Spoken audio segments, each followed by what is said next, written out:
Hello and welcome to Lost Love Chronicles. My name is Raymond Dahl. For many reasons, I'm an average Irish guy, though most people would regard me as an unusually lucky guy until I became involved in serious problems. At the age of 38, I had most of what people dreamed about. I was proud to have 2 nice daughters, a lovely wife, nice home, many friends, a good job, and a new car. Even the horses had been running my way. Of course, I had never won any big jackpot, but as the old saying goes, many a little makes a mickle. I had enough to afford some extra. The truth was that I wasn't born with any golden spoon in my mouth and had worked hard to get what I had today. To be honest, my wife Sandra played a very important part in my happiness. Without her support, it would have been very difficult to get things running our way. We met during a winter holiday trip to San Anton in Austria. I was there with 3 friends, and during the first days after ski at our hotel, we found 2 very beautiful Irish girls sitting at a large table where we had sat down. Boys are boys, and all 3 of my friends began the trophy hunting by courting the prettiest, 9 of 10 points, of them, and left Sandra, 7 of 10, to me without any competition. When one of them had succeeded in winning the trophy, my 2 other friends found out that Sandra, who probably was the best choice of them, had already laid her feelings in my basket, and to everybody's surprise, they lasted for the whole holiday. I said no thanks to the trophy winner's suggestion about exchanging girls after a few days. Back home, Sandra and I continued with our relationship, and after a few months I moved to her hometown where I got a plumber job, and when the owner retired some years later and left for the sunny climate in Spain, I bought both the business and his house, which has developed very well since then. Sandra and I married 2 years after we had met. I had never had any thought about cheating Sandra, and until recently I've had a very difficult time thinking that she ever did that to me, though as handsome a girl as she must have gotten plenty of more or less serious suggestions during the years. Then I met Marie-Louise, which changed everything for several people in our lives. It happened at an information and training course for a new version of the administration program I used at my job. At class, we worked in teams of 2, probably because the consultant who held the course had a much easier job when the participants could solve problems without asking him for help. I had been chosen to work together with Marie-Louise, who had not arrived when the course started. The consultant told me that Marie-Louise had rang him and was on her way, and due to her old-fashioned double name, I expected her to be in her 60s. That was okay with me because I had met several elderly ladies with a good sense of humor who had been very keen with computers. 10 minutes later, the youngest and prettiest girl in the whole class came in, introduced herself as Marie-Louise, and sat down next to me. Marie-Louise was a bright and easygoing girl, so we had no problems with the new programs. We worked very well together and had plenty of time to small talk during the lessons. She told me that she was 25 years old and was responsible for the administration in her hometown leading ladies' fashion shop. The course was a 2-day event, and it was she who suggested us going out together for dinner at some nice restaurant. I knew a place in town where we had a good time. Back at our hotel, Marie-Louise told me that she had a boyfriend, in many ways a nice guy, but they had an increasing problem in their relationship and asked me if she could talk about it with me. She had nobody in her hometown she wanted to talk about such very private problems. She said that she felt that she could trust me. I accepted, and she suggested her room instead of the hotel bar I had suggested. We went to her room and sat down at the table. After fixing the light to semi-darkness, she began talking about her boyfriend. He was a good and handsome guy in many ways, but their sex life was far from what it ought to be between 2 people of their age. She couldn't resist sobbing when she continued her story. When she felt comfortable with it, I let her talk without interrupting her. Here is my short version of her much longer story. When they met, he had been a real gentleman without any attempts to get her laid. At first, she was proud of his good manners, but then after 2 months without any attempts from him, she began to be worried that something was wrong in their relationship. She decided to have a serious talk with him about his non-existent interest for sex and didn't buy his explanation about waiting to the wedding night, and had told him that there would not be any wedding night if they could not get sexual satisfaction in their relationship. He was a good guy, but she could not think about a marriage without a good sex life. Even he understood that, but he felt the pressure and why their first attempts ended in total fiasco. They tried to rent spicy videos, but he found them disgusting and told her that they were totally against everything he believed was the right thing to do. She had not had enough experience during her earlier short relationships, and that is why they had slipped into some kind of status quo. She asked me how my wife and I had done when we met. I told her the truth, that we had met at a hotel abroad during a holiday trip and had great sex only a few hours after we met at the hotel bar. Because it felt right for both of us, we had never regretted what we did. It was a good beginning and one of the reasons why we continued our relation back home. Of course, there were several other reasons why we had fell in love. After a while, Marie-Louise suggested I show her what to do to get her boyfriend into action, and we ended up in bed. After that, we had a good sleep until next the morning, when we had a good session again before I went back to my room for a shower, clean underwear, and a shirt. When I left her room, a middle-aged woman in the next room opened her door, saw me coming out of Marie-Louise's room, and shouted, Shame on you. To me. I didn't care. I met Marie-Louise at breakfast, which was a real pleasure. The course ended at noon, and we sneaked up to my room for a quickie before we had to leave the rooms. After a lunch together, we exchanged addresses and phone numbers and decided to stay in touch as friends. To my great surprise, I didn't feel any strong remorse for what I had done. I really did hope that I had been of some help for Marie-Louise in her relationship. Though I hadn't mentioned anything to Marie-Louise about my own problems, I had a strange feeling that there was something, though I couldn't say what kind of problem, increasing between Sandra and me since she got her promotion 6 months ago. When I asked her, she only told me that she had to think more about the job until she got used to the new routines after her promotion. It sounded sensible, so I hadn't bothered to do anything further. But now I had a question in my mind. What did Sandra do for pleasure during her business trips? I had asked her several times why she and her fellow worker Nellie preferred to stay overnight at the county capital only 90 kilometers from home when they had been there at the company's main office for training or some other errands. I had told her that I could not understand why they stayed overnight when they could have been home at 5 or 6, and even jokingly asked if she had a lover there, which would get her angry as a wasp. She had told me that they used to work long hours when they were there, and both the company and their union demanded them to rest before driving home.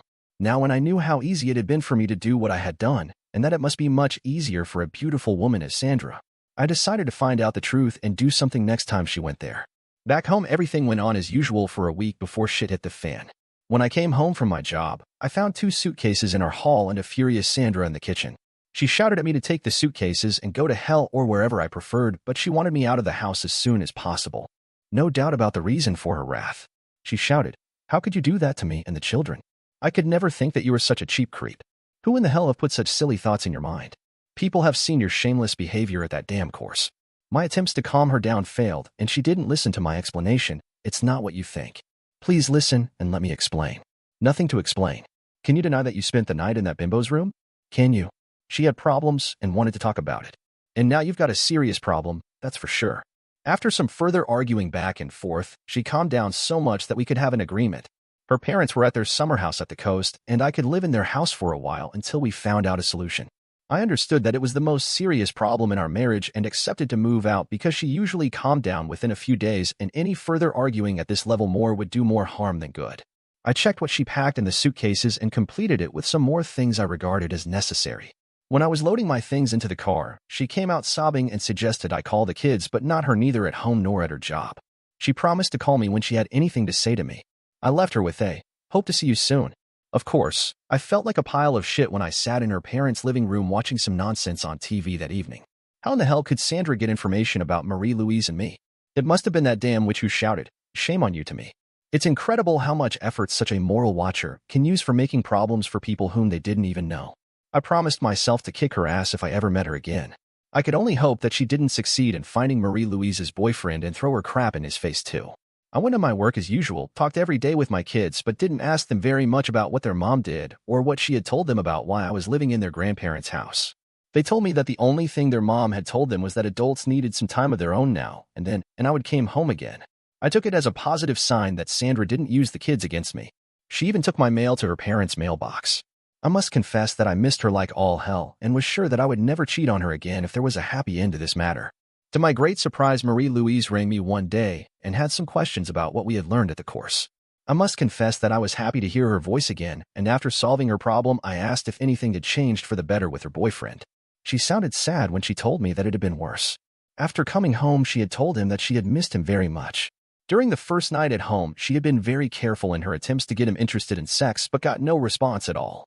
She had asked him why, and he had told her that he loved her very much but didn't care a shit about sex. If sex was so important for her, she could feel free to find a lover and get it once a week elsewhere. She refused and had demanded him to see a doctor for his problems, which he refused. She became desperate and gave him an ultimatum: see the doctor at the time she had booked for him, or their relationship was history.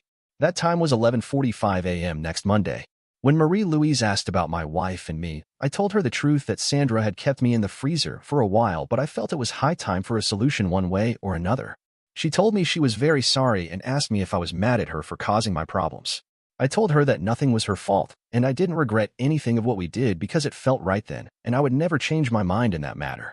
My words got a happier tone in her voice in her reply about hoping that Sandra wouldn't do anything stupid. When I mentioned that next week both of us could be out of our relationships, I asked her, "What will you do if that happens?" She replied with a laugh, "Find the mister, right, and get married."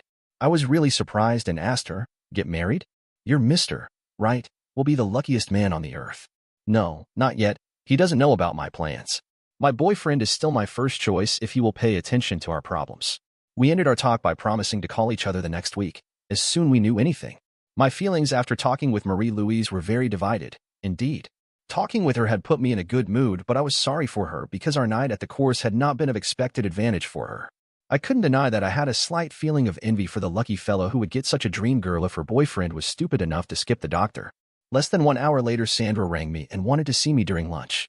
She suggested I get a salad from a popular takeaway place and meet her in a park rather near her job. I accepted. She didn't say anything further, so I was a bit nervous about what she wanted. I was there a few minutes early and she came on the dot. She was nicely dressed in a short skirt and a jacket. She sat down next to me and crossed her long legs. She was beautiful, and I could see that none of the men who passed our bench on the aisle besides it could resist the temptation to stare at her nice legs. She noted that too and gave the men a warm smile. Her polite behavior against me gave me a slight hope about some kind of fair solution to our problems. I said, "I love you, Sandra. Please forgive me and let us be friends again. Please, Sandra, can't we?" She looked at me in silence for several seconds before she replied, "I can promise you that all my hot feelings for you have not faded away, but I want to date you for some time before I can make my final decision about our future. What about beginning our new relationship with a date at my annual organization party tonight, if you don't mind? Spouses are invited and I've already put you on the list. I'll do everything I can to save our marriage." "Good. I think if we can make it without any arguing, it will be a very good beginning. I look forward to a pleasant evening." "Me too, if you accept my conditions for our first date." Conditions? Isn't good behavior enough? Obviously it wasn't. Her conditions were that I should be sober during the whole evening, catch her at her fellow worker Nellie's house and drive them to the party and back home. Perhaps she allowed me to stay overnight when we were back at our house.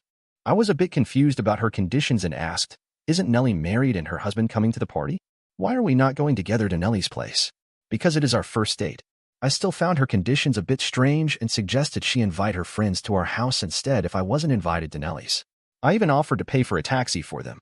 Sandra sounded a bit less polite when she said with a much sharper voice, "No thanks. You can accept my terms or skip our date." I had no choice and accepted because I really wanted her back and save our marriage. The annual Organization of Salaried Employees Party is a popular event in that small town for the simple reason that the union always hires some of the most popular dance bands in the country, and the tickets and the bar are heavily sponsored. For most of the members, it is their only connection with the union. As usual, office people from different companies meet. New relationships are created, both secret ones for that very night and even many long-lasting. Some old relationships will be terminated when the temptation for greener grass gets too strong. That evening, I was outside Nellie's house just in time, and 5 minutes later, a giggling Sandra came out together with a rather sexy woman and 2 men. One of the men got into the front seat, Sandra in the middle of the back seat with the other man on her right with his left hand behind her neck. They continued giggling with each other without caring about me. After about 1 minute, the man in the front seat made an attempt to light a cigarette. I told him that it was a smoke-free trip, which made him begin arguing, and to my surprise, Sandra, who knew that I never allowed smoking in my cars, interfered with, "What the hell? Let him smoke if he wants to do that." I stopped the car and told him, "Feel free to smoke as much as you want, but outside the car." He was obviously Nellie's husband, because she told him to skip it, and we continued our journey to the hotel where the party was held. Once again, there was some arguing when I drove straight to the parking lot instead of the main entrance. Sandra gave me some sour comments when I told her that we were going together. She was totally different from the lovely Sandra I had met in the park during lunch and had ignored me during the whole trip. I began to fear the worst for the evening. How right I was. At the bright light in the building, I noted that Sandra and her friends' eyes didn't look as they ought to. No doubt they had taken some drug, and I wasn't invited to their party. After some mingling, I obviously was invisible for Sandra. It was time for the dinner, which was held on small tables for 4 around the dance floor with couples sitting together. As expected, Sandra's boyfriend had taken the seat next to her, which had me feeling like the poor camel must have felt when it got the last straw on its back. I gave him a light clap on his shoulder and said, "Sorry, Charlie, you were sitting on my chair." All 4 at the table began smiling, and Sandra told me, "Be a good boy and find a free seat at some other table. I'll talk to you later," which caused a loud laugh from the 3 others. I had enough and shouted with a loud voice, which got people staring at us, "Piss off from my seat before I count to 3. I don't think they had expected anything like that from me because it put a stop to their laughs, but not any attempt from Sandra's boyfriend to rise up. 1, 2, 3. At 3, I hit him hard in his face with my right fist, which caused him to fall back with the chair. In an attempt to stop him falling, I gripped his hair with my left hand, but got only a toupee in the grip when he fell back and hit the floor with his head. I threw the toupee on the table, which got Sandra and Nellie screaming. When the toupee man laid down on the floor with one leg on each side of the chair, I couldn't resist the temptation to give his balls a hard kick with my heel. He began wriggling like a worm. I took the ice water pitcher from the table and poured everything over him. Thereafter, I took the tablecloth and dragged it up in the air, so everything on the table fell on Nellie and her husband and shouted, "You damn drugged assholes wanted to play nasty games with me." Sandra began shouting, "I'll divorce you. I'll divorce you." I shouted back, "I'll look forward to that, you damn drug-abusing company 304. Tonight, you are out of my house." The whole incident had only taken a few seconds, and nobody tried to stop me when I left the dance hall. In the car and on my way to Sandra's parents' house to collect my belongings, the remorse hit me, and I asked myself, what the hell have I done? But then I calmed down and I asked myself, what the hell had Sandra done? After a quick stop at Sandra's parents' house, I hurried home to my own. The house was dark as expected, and I went in. Everything was as usual except that there was an empty ice bucket and a tray with 2 champagne glasses and a red rose on the kitchen table. A third glass stood beside the tray. In the fridge, I found a bowl of strawberries and a bottle of French champagne. Sandra wanted to celebrate something, but why 3 glasses? And why 2 glasses on the tray and 1 beside? I decided to take a closer investigation of the house. Nothing unusual was to be seen in the living room. But in the bedroom, there was a new red sheet in the marital bed and large bunches of red roses on both nightstands. Sandra had made the room ready for a romantic love night. The only question was, who was the lucky man? After her behavior earlier that evening, it could hardly have been I. Was it the toupee head I had kicked in the balls? Now it was clear why there were 3 champagne glasses. The third glass must have been intended for me while she and the toupee head screwed in my bed. Sandra must have gone totally mad if she could even think that I would accept such a humiliation in my own house. That was why that silly humiliation took place at her union party. She must have known that several of the guests at the party were members in my golf club, and who wouldn't want to play with me if I had acted as the spineless wimp she expected me to be there? How could she hate me so much a few hours after our pleasant lunch in the park? She was right that divorce was the only possible solution now. I folded the red sheets and laid them at the doorstep with her ice bucket, champagne, tray with 3 champagne glasses, strawberries, and a note in A4 size which read, "Sandra's 304 house has moved to a new site. Address unknown." Then I locked all 3 doors from the inside with boards from my workshop in the garage between the floor and the door handles so the doors could not be opened from the outside even when she opened the lock with her key. Only a few minutes later, she came alone in a taxi, hesitated when she saw her things and the sign on the doorstep, rang somebody on her cell phone, and walked away without trying to come in. A taxi came a few minutes later. If she was able to do what she had done tonight, she would even be able to be a nasty lady when she was away on her trips to the main office together with Nellie. I had accepted her silly explanation, though with doubts that made her furious, that it was a demand from their union they not drive when they were tired after an intensive day at the main office. If this Nellie and Sandra could take some drug, probably cocaine, before going to the union party in their hometown tonight, what could they do alone in the county capital? I decided to make a closer investigation for some kind of evidence about Sandra's possible screwing around and began among her private belongings. Nothing found in her drawers with underwear. Neither any fancy sexy lingerie nor any sex toys or anything else of interest in the bedroom. Nothing strange in her dispatch case. Nothing in her calendar, no secret codes, no strange phone numbers. We shared the desk in our home office with 4 drawers for each of us. I had never had any reason to look in her drawers before, but now I took a close look in them. Nothing in the first 3 of them, but the 4th was locked. I searched for the key, but didn't find any, so I opened the drawer with a bended nail and pliers. The first thing I saw in the drawer was a ring binder with Sandra's salary specifications, which confused me until I found out why she kept it behind a lock. She had taken some hours off at least one morning every month during the last 5 months, and when I compared the dates with her calendar, it was always the day after their visit at the main office. Under the ring binder was her private photo album from the time before she met me. She had showed it to me when we moved in together, and nothing strange in it. Some old boyfriends and rather innocent party pictures. I opened it anyway, and bingo. Between the sides in the album, I found 8 pictures probably taken with her cell phone's 2-megapixel camera. The phone was a birthday gift from me, and she had been very glad when she got it. The pictures were printed out with a high-quality color printer and put the final full stop to my marriage. 2 were with a curly yellow-haired naked young man, probably a male stripper, at a bar obviously after the closing time because nobody else was on the picture. On the first photo, he had laid his huge meat on a bar stool, and a smiling Sandra, only wearing bra and panties, stood next to him and was measuring it with crown coins, which are almost an inch. It was impossible to see how many coins she had succeeded to lay on it. The next picture showed a topless Nellie, only in her panties. Following 2 pictures were taken in what must have been a hotel room.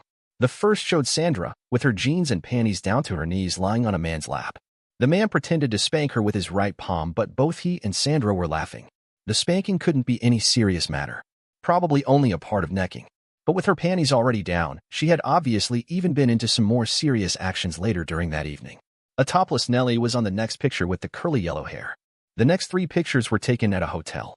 A topless Sandra was on the first, with a man in a white shirt and red tie lying on the bed with his trousers down to his knees. The same man was even on the next, but this time naked and drilling a naked Nellie from behind. In the last picture, both Nellie and Sandra sat naked on a sofa. A closer look at the pictures showed that they had time and date. The oldest were taken about 5 months ago, and the latest only 2 weeks before my adventure with Marie-Louise. The only possible question now was, what the hell did they do during those trips when they didn't took any pictures? Now Sandra's behavior was a real mystery for me. Acting as a real 304 herself, she had planned to humiliate me as hell and make me a laughingstock for the whole town. Now I knew that she must hate me as hell, but why? A complete mystery for me with the evidence about her own wrongdoings in my hand. She could have confessed her own cheatings, and we could be even and forgiven each other. One thing was for sure, all remorse for my behavior earlier in the evening was gone and would never come back. I decided that I had enough and didn't care to search for anything else of interest any longer. I locked the drawer, poured up a large whiskey, but as expected, it was impossible to get any sleep afterwards.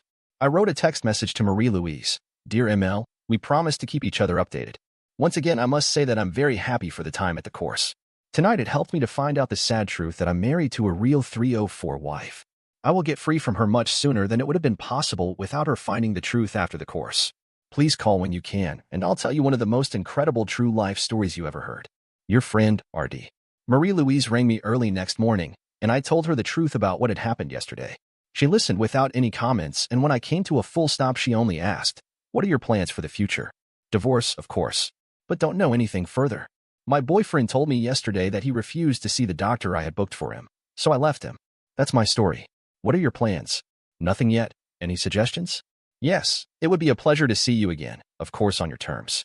Accepted. Your terms. Don't have any. Let's meet and see what will happen. We agreed to meet already the next day at a hotel a short distance from her hometown. Then Sandra rang me, angry as a wasp, and shouted about the scandal at the party and that her job was in danger and everything was my fault because I was a damn creep. I replied, talking about 304s, have you collected your own brothel equipment from my doorstep yet? When will you be out of the house? Probably before the new owner is moving in. Want to buy it? You are getting worse and worse for every day. Did you want something? You out of the house. The house is my private property, but you can take all furniture. I don't want to sleep in your damn brothel bed any longer. Take everything except my clothes and some electronic equipment. Are you serious? Yes. The children. The choice is up to them, but I bet it will be you. Your parents' house will be good enough for you, and them for the time being until you find something of your own. So, you don't have any objections to the divorce I mentioned yesterday? Of course not. It was the only sane thing you said during your drugged insane condition during yesterday evening. Oh my God, it's not what you think. No, I'm afraid that it is much worse. Bye. Sandra rang again 10 minutes later and wanted to have her car, clothes, and some other things. I accepted to load the car with everything she had requested and park it on the street with the key on the wheel. I had put her sex equipment in the trunk. She came in a taxi and took her car. Marie-Louise rang me and suggested we meet the same afternoon. I accepted and drove to the hotel. We took a long walk and had a pleasant time, even talked about our problems, which made each other feel much better. After a romantic dinner at a small restaurant, we called it an early evening. Back at the hotel and in the bed, Marie-Louise got serious and asked me about my plans for the future if I wanted to get Sandra back after letting her calm down for a while. I told her, no way, and asked her about her own plans for the future. She looked me straight in my eyes and said that she wanted to get married and have 2 children, and then continued with a low voice. Do you want to share that future with me? Marie-Louise, are you serious? Yes, Raymond, I love you with all my heart. I've been thinking about you every day since the course. But I didn't dare to say anything to you. I love you too, Marie-Louise. I really tried to fix my marriage, but from now on you are the one and only. Nothing more needed to be said in a long time because we got involved in making love and continued with that until we were totally exhausted after the 3rd time and fell asleep. After an intensive morning sex, we went down to the restaurant for breakfast and a small talk about the future. Marie-Louise had no objections when I told her that I wanted to buy a new house and new furniture, and Sandra could take everything she wanted from the old house, and if she left something of value, I would give it to the Salvation Army's second-hand shop. Marie-Louise promised to do her best to get a job in my present hometown. I think both of us had a positive surprise when we found out how many matters could get a solution without any different opinions at all, and when we had different opinions, how easy it was to get a solution with some giving and taking from both sides. I felt 10 years younger when I got back from the weekend with Marie-Louise and found out that Sandra had been in the house taking more of her things and left me a note on the kitchen table. It read, "Dear Ray, I love you very much, and I'm very sorry for my stupid attempt to be nasty to you at the party. I had it totally wrong. Nobody can blame you for acting as a real man, and I love you even more after that. Everything you have done is forgiven and forgotten, and please forgive me for everything I did and said during that terrible evening when I had lost all common sense. Please give me a chance to explain everything so we can be a happy family again. I love you. Sandra, your loving wife." What bullshit. How in the hell could she say that she loved me if she had been cheating for months, probably with cocaine in her nose, and intended to screw that damn toupee head in my bed? No way, I couldn't even think about taking her back. Monday was a busy day for me, first at the bank sharing our accounts, putting the house up for sale, and then to the court for divorce papers. Sandra rang me and I agreed to meet her on Tuesday evening at a restaurant for what she called a serious talk about our future. Probably not exactly what she expected. Marie-Louise was a bit worried when I told her about Sandra's note and that I had agreed to see her so soon after the scandal party. I understood that she feared that I would change my mind and forget everything I had agreed with her, forgive Sandra, and go on with the marriage. I could hear some relief in her voice when I told her that my house was for sale and the only thing that remained to be written in divorce papers was Sandra's signature. I promised to call her after the meeting, but I feared Sandra would use the children against me. However, all decisions were already made and Sandra could only get minor changes. On Tuesday evening, both Sandra and I were on time at the restaurant and sat down in a discreet booth. I suggested waiting with the serious talk till after the meal. Once again, I realized that Sandra was a very handsome woman, and if I hadn't met Marie-Louise and hadn't found the cheating pictures, I would probably have tried to save the marriage in some way. After the meal, while we had coffee, Sandra opened the serious talk by saying, "Dear Ray, I'm sorry for listening to my friend's stupid suggestions about how to get even before forgiving you and not been the loving wife you expected me to be after our pleasant meeting in the park. I regret everything I did during that damn evening. I don't blame you for the damn mess, which almost cost my job. Please let me explain my plans for that damn evening, and you'll see that I had no intentions to do what you think about me. Speaking about the evening, how long have you been using cocaine?" "Cocaine? Yes, I've seen enough with drug people before, so I'm 100% sure that those 4 giggling idiots whom I drove to that damn party were drugged. Cocaine or some other shit. I saw your eyes in the bright light at the entrance, and I doubt that you've been silly enough to get necking with the toupee head in my presence without that crap in your nose. First, only in the last time, Nellie got it as a gift from an old friend of hers, and we others were curious to try it. What about your brothel in our bedroom? Did you really think that I'm such a poor chump that I would have let you screw your toupee-headed boyfriend in my bed with me watching or waiting for my turn? He is not my boyfriend. Ronnie is only a fellow worker who had to pay a terrible high price for helping me get even with you at the party. Have you screwed him before? Of course not. You have got a wrong opinion of everything during that evening. If you had agreed to eat at some other table, my intention was to come over to you after the meal, tell you that I had forgiven you, and thereafter been together with you the whole evening. The bedroom, flowers, champagne, and strawberries were for you in my attempt to get a romantic restart to our marriage. That's the simple truth. Why 3 champagne glasses? There was a crack in one of them. That's the only reason. Sounds sensible, but I regret to say that there are too many weak points in your explanations.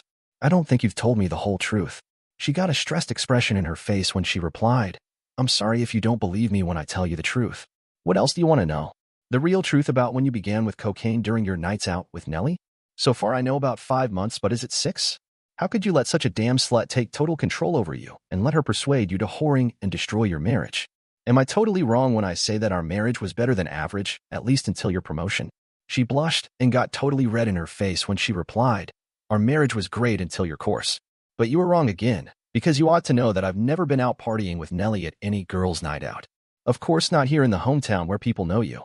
Your wild nights out were at the county capital. I've checked with your job and with your union, and there is not any rule about staying overnight after being at the main office for some errand. At the main office, they told me that some days you were ready as early as at 3 o'clock and could have been at home no later than 4:30 or 5.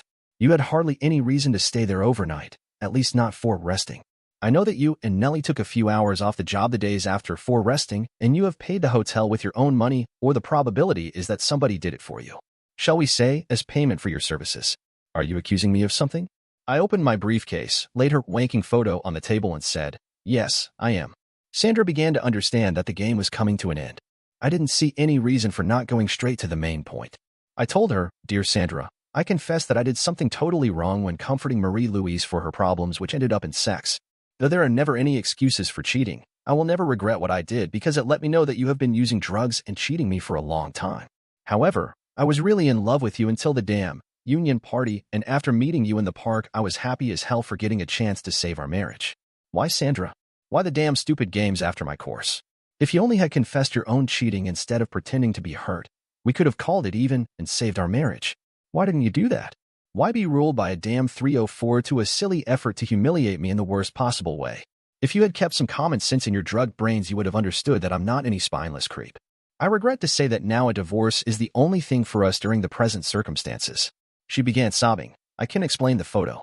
It is not what it looks, and my only intention with Ronnie was teasing you for a short time. Please let me explain and forgive me. I don't care a shit about the toupee head. I'm talking about all your other cheatings.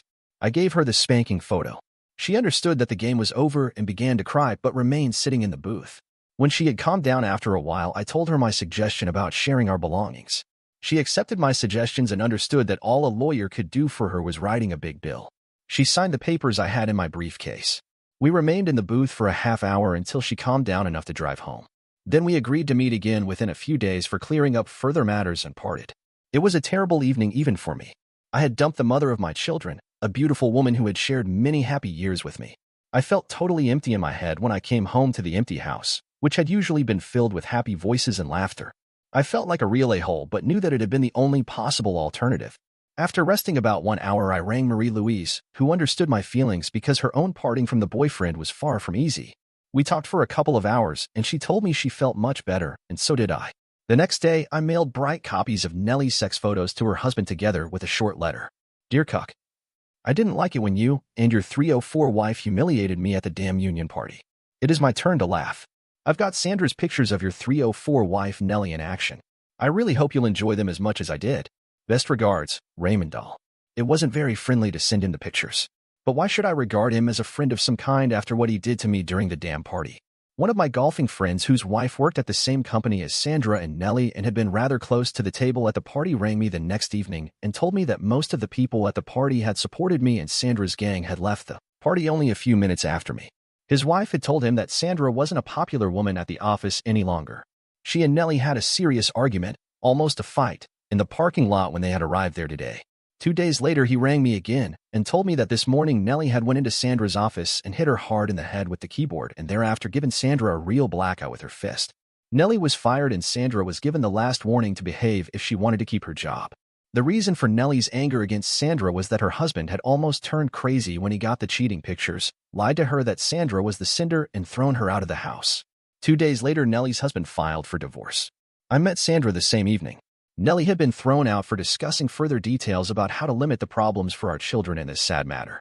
The large sunglasses could not hide the large black eye on Sandra's face. I told her that I knew the truth about it. She looked at me for a while before she said, "It was you, wasn't it?" "Yes, and it feels good that she got her just desserts." I signed the letter with my own name, so her husband told her a damn lie if he accused you of mailing the pictures. Who cares? Sandra accepted to skip all connection with drugs for getting the custody of our children, and to my great relief, I found it easy to reach fair agreement about the children. Then I told Sandra that I had connected with Marie-Louise after finding the pictures. We had met at a hotel and taken the first steps to a relationship, but she had no reason to blame Marie-Louise for our divorce because my efforts to get even with her, save our marriage, and never cheat again had been my first choice, and I had been sorry as hell after the fiasco at the party. Thereafter, I let her know that we would have gotten our divorce even without my cheating because I had planned to hire a retired police to find out what she did during her next trip to the county capital. Sandra got a strange look on her face when she replied that she had terrible remorse after her last trip and told Nellie that she would never again cheat and stay overnight. It was why she had become so humiliated and angry about my cheating and wanted to give me an unforgettable lesson to be sure that I never did it again. She told me that she had regretted it as soon as I had left the party. When I asked her why she had been screwing around and destroyed a happy family, she tried to explain that it had begun with Nellie taking her to a bar where she knew the owner, who invited them to stay after the closing time for a drink on the house. Instead of drinks, he had offered them a string of cocaine. Nellie had used it before and had persuaded her to try it. She got a real kick and accepted to join Nellie, the owner, and a young bartender in a strip poker game. The bartender had been stripped off rather soon and had both her and Nellie excited for a while before Nellie took him to their room at the hotel. She herself had stayed at the bar with the owner and cheated me for the first time in our marriage. Though she had felt terrible remorse, she had gone with Nellie to the bar during their next trip because Nellie was in some kind of love with the bartender, or at least with his huge meat. She nodded yes to my question if he was curly and yellow-haired. Sandra continued her story with saying that Nellie, who had began to complain about lousy sex in her marriage, continued to see the bartender who used to have some cocaine and usually a different friend with him when the bar owner was busy somewhere else. Courted by nice funny guys and usually great sex got to be a habit she had begun looking forward to. Of course, many mornings she had remorse for the cheating, but as it usually was only once a month and a long way from home, she had not feared very much of getting caught. But she had understood that it could not last forever and decided to put a stop to it. I replied that she was totally right about that, but it had probably ended in a bit different way than she had expected. Then I could not resist saying that it was she herself, as a mentally healthy and well-educated woman, only she, who was responsible for her cheating, and that I would never buy the explanation that it was Nellie's fault that she had screwed away her marriage. When I asked Sandra if she was dating the toupee head, she denied it and said that today they hated each other. She hated both him and Nellie for persuading her to act as a complete idiot at the party that evening. He hated her for me making him a laughingstock at the office and among his acquaintances all over town. Nellie blamed and hated her for her own divorce, and Nellie's ex hated all three of them. My short time together with the foursome gang wasn't any highway to happiness for them. As soon as the word was out that Sandra was free, she had a line of suitors who wanted to date her, but for some reason she had not found any of them of interest for a relationship for the time being. I hope she will find some nice guy and be happy again. She rented a 4-room apartment and got the custody of our daughters, who see Marie-Louise and me very often in our new house. I was very happy, indeed, when the girls told me that Mom wanted them to be good friends with Marie-Louise, who is my wife nowadays. After a trip to Euro Disney in Paris, my daughters and Marie-Louise got on very well together. The girls found out that they had a good time together, and they never accused her of taking their dad from their mom. Sandra and I are polite and correct to each other. Marie-Louise is pregnant with our first child, and I've got a loving wife. Dear listeners, please share your thoughts in the comments section and don't forget to like, share, and subscribe.